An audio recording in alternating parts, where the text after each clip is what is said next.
What you'll need if you're going to be parents via surrogacy, go down this journey, it is quite a journey, is some patience and some resolve, because this is a road which has many twists and turns in it, wherever you do it. You need some flexibility. Things won't always work out how you thought they were going to. Perhaps the friend you were hoping would be an egg donor changes her mind. Perhaps your surrogate doesn't fall pregnant and you have to change to somebody else. You'll need a lot of trust. You're putting your family, your much wanted child in the hands of somebody else, someone you might not have known before. And unless you can be trusting of those professionals you're working with and the surrogates you're working with, it's going to be tough. So you must give up that trust to other people. You've got to have good project management skills. You know, there's lots of complexities of surrogacy. You're dealing with lots of different service providers. And you need to know what you're doing and have a plan in place, both financially, plan Bs, backup plans, as well as emotionally. You've got to be financially committed. You know, there's some ups and downs to this journey. Sometimes things don't go to plan. You've got to spend extra money. And that's an important facet. We'll look more at that in a minute. For those of you who are new to this, there are two types of surrogacy, generally speaking. Well, many types, but two main ones in terms of how it's done. Traditional, where the surrogate uses her own eggs to carry, and that can be done without an IVF clinic in the home environment. And gestational, where you've got donor eggs or the intending mum's eggs. Gestational is done by all the agencies. Traditionally is probably 50% of arrangements here in the UK. And you'll hear later in the day from surrogates who've carried traditionally and from parents who've used surrogates using their own eggs about the pros and cons of that method. What you guys need to consider when you're choosing where to engage in surrogacy really is things like your relationship you want with your surrogate. I'm going to go through 7 things today. Your eligibility for doing it, and that's based a bit around your sexuality and your marital status and some other criteria. What legal protections are in place for you and for your surrogate. The affordability issue, what you can and can't afford with this journey. What relationship you want with your egg donor. Some countries will only allow anonymous donors. Some countries will enforce a known donor. And the research tends to show that about 50% of kids born by egg donation want to have some contact with their donor in later life. And so being aware of that is really important for you guys. How much time can you have away from work or home? If you're going overseas, there's some countries where there's quite a long time away from home after the birth because of the paperwork required, which you'll see in a minute. How reliable is the process? Unfortunately, surrogates in some countries, including the UK, don't go through the rigorous screening that surrogates in other countries such as the US go through. So you can spend a lot of time and energy on a surrogacy arrangement here and your surrogate might not fall pregnant for medical reasons, just through bad luck. There are countries where the screening is done so well that your chances of a successful pregnancy are much higher. You might have to wait longer for a surrogate, but your reliability is going to be higher. International surrogacy, a few quick words on that. There aren't many countries which have laws which recognise non-citizens as the legal parent after surrogacy. We're going to concentrate today on those countries that do, because you're much better protected if you engage in countries which do have surrogacy-specific laws. Understand what rights you and your surrogate have in the country you're engaging in. And also be aware that surrogacy is often, wherever you engage, a 2 or more year journey. Things don't happen overnight. Things can go wrong along the way. You might need to have extra goes at this. Don't think that you've paid your money, it's all going to happen straight away. It's not like that with IVF and with this kind of journey. Here's a quick table of the legal status of surrogacy around the world for UK citizens. So the US and Canada have legal protection for you as an intending parent in certain states and provinces, and in some cases will give you a legal parentage even before the birth, in California, for example. Ukraine, Georgia, Greece and Russia all have legal recognition of foreigners as the intending parents as well. If you're heterosexual, we'll talk more about the details of that a bit later. The UK does have legally sanctioned surrogacy, but the contracts you're putting together with your surrogate aren't legally enforceable. So she can, in theory, change her mind. Surrogates tend not to change their mind in the UK model, but it is possible. and relationships can fall apart. Places like Kenya, Laos, Mexico, Malaysia, Cyprus have surrogacy going on in smaller degrees without any legal protection in place. They're what we call the cowboy markets, where you can get things happening, but they're fairly rudimentary in the processes they go through, and so forth. The UK, as many of you will know, is an altruistic model, so you can't have a commercial arrangement with your surrogate, but you can cover all her expenses. Matching with a surrogate here is highly variable. If you're lucky, you could match with someone within 3 months. If you're not, it could be 18 months or never you'll match with a surrogate, because there's no real ability to advertise for surrogates outside social media and word of mouth. So it does make it quite tough. We'll talk more about avenues in a minute for that, though. In the US, everybody can engage, whether you're single or gay or heterosexual. The screening is very good, as I said before, but because the screening is so good, the match time for a surrogate is a bit longer. It can be 3 to 9 months or so for you to match, because only 2% or so of surrogates get through in the US who apply, because there's so many criteria they have to meet to ensure that they're going to be the right sort of woman who will be able to cope with giving up a child, but also her body's going to be physically able to carry without complications. Canada, like the UK, has an altruistic model. A moderate amount of surrogate screening, and match times are sort of 4 to 12 months. It varies a lot. There's been quite high demand lately in Canada. And there's not a lot of surrogacy agencies that can help you match. Again, like the UK, you can't advertise. For paid advertising in Canada, it's all via social media and so forth, so it's trickier. In Ukraine, you've got to be married and heterosexual to engage. You can match with a surrogate quickly. In Georgia, again, you have to be heterosexual, but not necessarily married. In Greece, heterosexual couples and single women can do surrogacy there. It's an altruistic model, like here in the UK. The screening is good. Match time is quick with a surrogate. There is a 3-month court case that occurs in Greece before you can go ahead. So the legal transfer of parentage, if you like, happens before your first embryo transfer in Greece. So there's a delay up front there. In Russia, again, heterosexual couples and singles can engage. We'll talk more about that later in the day. It's a commercial model. We're not sure about the surrogate screening. We'll hear more about that a bit later, but fairly quick matching process. I talked before about the fact that the relationship with your surrogate is important for you to consider. If you're going to do surrogacy here in the UK, in the US, and Canada, you will have a close relationship with your surrogate. She will want that and expect that. And you need to be prepared to engage with her and have a fairly intimate relationship. She's doing an amazing thing for you guys, and it's important that you recognise that and are comfortable with that.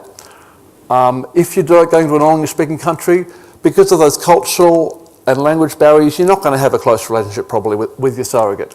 You might have a Skype calls during the pregnancy, you might meet her at the start and at the end, and you might be in touch with social media during the pregnancy and afterwards, but it's going to be less.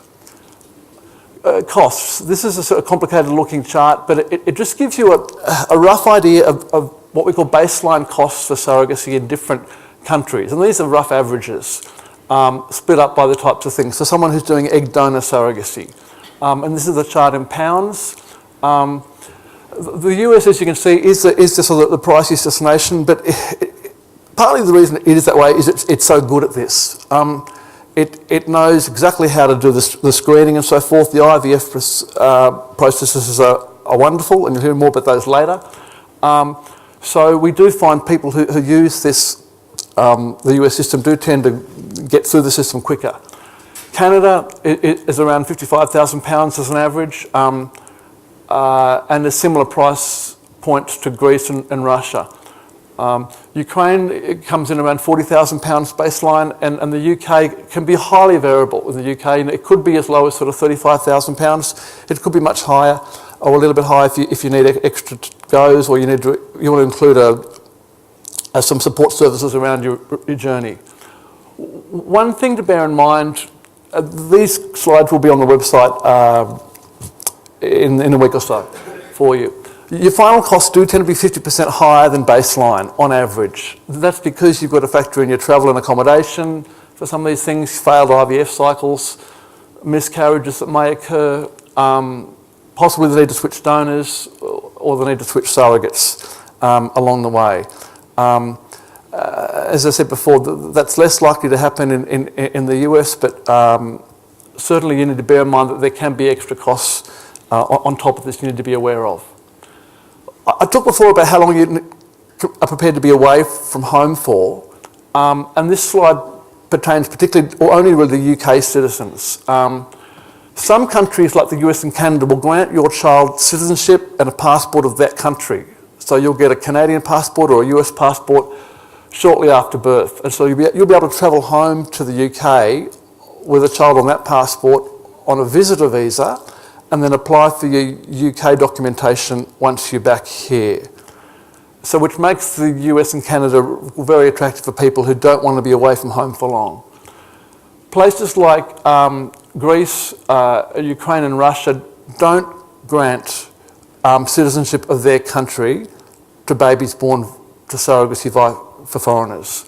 So you have to wait there, or your baby has to wait there until you've got the UK documentation, that is a citizenship and passports. And unfortunately for UK citizens, that is a long process, around 4 months or so, where you'll need to be overseas for. We're not sure about Greece right now. We think Greece might be shorter than that because it's an altruistic model. And it looks like there is a shorter route home. But we haven't had a lot of UK cases come back from Greece yet because it's only been an open destination for a few years. If you're from a country like one of you is from somewhere like Spain or from Ireland or many other countries in the EU, the return times are much quicker. And you can talk to me later about those things. If you're doing surrogacy here in the UK, there's a number of ways you can engage. You can go through an organisation like COTS or Surrogacy UK, which you'll hear more about the Surrogacy UK model later today. We've got lots of surrogates from that group here. A friendship-based model where you can join and be introduced via social groups and meetups to other surrogates. And it's your job, once you've been through the initial application stage, to actually engage with those surrogates and see if you can get on and so forth. So it's a friendship-based model. You have to sort of have 3 months of getting to know you before you can sort of go forward. But it is very much do-it-yourself. Brilliant Beginnings, been around for 4 or 5 years now, is based on a combination of the best aspects of the US model and the altruistic model here in the UK. So they will actually help you recruit surrogates for you, and then they can manage the journey for you along the way to make sure all the management of and there's counselling in place and other best practice provisos that the research shows really make surrogacy arrangements much more smooth sailing. There's independent groups. You can go through surrogacy independently, that is just meeting a surrogate online, and there's a number of online forums like Hope, who are here today, where you can do your own arrangements online. And there's some surrogates, and IP swear by that arrangement. They've been able to negotiate those well. For other people, it's terrifying and there's no way they'd do them. And it's totally up to you guys about that. But you must be aware of the risks of doing it independently and the benefits of these other models, which you'll hear from the other surrogates and parents from later. These is just a snapshot of some of the UK surrogates, and there's scores and scores of these women around the country who have carried repeatedly for families, either for sibling projects or for a number of different families, and again you'll meet many of them today. International surrogacy overseas is best suited for people who've got perhaps 2 or more children already, simply because a surrogate might be less likely to carry for you if you've already got a few kids of your own. If you're an older woman, a UK surrogate might be less likely to choose you. If you're impatient to move forward, it's going to be probably a slower process to find a surrogate here in the UK. If you want a professionally screened surrogate, you'd probably want to go offshore. If you prefer support throughout the journey, you're either going to want to go with someone like Brilliant Beginnings, or you're going to go overseas. And if you're comfortable with a lesser relationship with your surrogate, you'll certainly need to go offshore. for that. There's a number of service providers you'll be working with. In some places it'll be an agency, a law firm, always an IVF clinic mostly, possibly an egg donor provider, birth hospitals, you might be shipping embryos, and there's people here today who specialise in that. You might need genetic testing. So it's very important that you choose providers who you feel are trustworthy. Talk to other parents who've used these providers. Talk to them on the phone or face-to-face. Don't rely on social media for your recommendations. A lot of these dodgy companies do put in stooges on social media who'll say how great their company is, and they'll pose as parents who've used them, and sometimes they're just making it up. 3 minutes. Are these people familiar with exit processes for Australians or UK citizens? Look at the reviews we do of providers. So we have a number of reviews on our websites of providers, and people can rate who they used. And certainly do that before you engage with the provider, either here or overseas. If you come away from today and you're still quite confused, and many people are, because this is a really complex area, and it's a very important decision you guys are making about the future family you're creating, then email us. We do provide some customised advice for people who want particular, more detailed advice on particular countries or providers and so forth. Or you might find, that there's subject matters that weren't covered here that you want more on, whether it's, countries like Ukraine or Greece or other places, or simply just recommendations on providers.